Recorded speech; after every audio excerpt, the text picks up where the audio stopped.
ভাবুন তো, মাত্র ১৯ বছর বয়সী এক কিশোর, কোনো ফ্লাইট স্কুলে কখনো যায়নি, কোনো পাইলট ডিগ্রিও নেই তার, কোনো পাইলট লাইসেন্সও পর্যন্ত নেই, কিন্তু একের পর এক বিমান উড়িয়ে নিয়ে যাচ্ছে।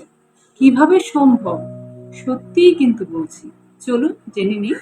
আর এটাই হলো কোল্টন হ্যারিস মুরের গল্প, যাকে পুরো আমেরিকা চিনত বেয়ারফুট ব্যান্ডিট এই নামে সে পরিচিত ছিল।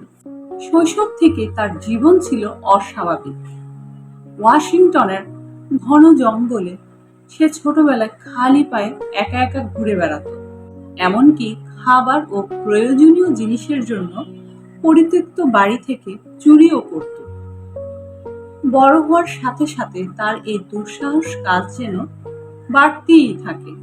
২০০৮ সালে এই কিশোর রিহ্যাব থেকে পালিয়ে যান, আর এরপর থেকে শুরু হয় যেন এক অপরাধ যাত্রা, যেখানে আমেরিকার এফবিআই পুলিশ তাকে তন্ন তন্ন করে খুঁজে বেড়ায় চারপাশে।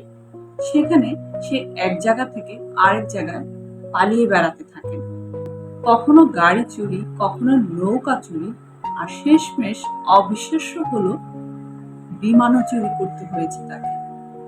কিন্তু কেন, কিভাবে? ধারণা করা হয় কোল্টন নিজে নিজেই নাকি বিমান চালনা শিখেছিলেন।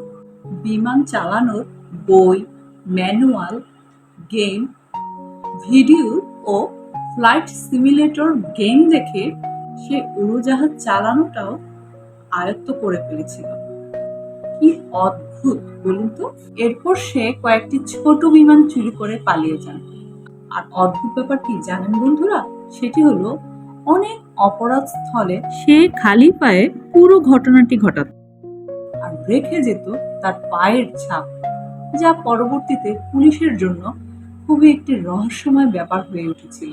সর্বশেষ ২০১০ সালে ইন্ডিয়ানা থেকে সে একটি ছোট বিমান চুরি করে এবং উড়ে যায় ১০০০ মাইল দূরে বাহামাসে।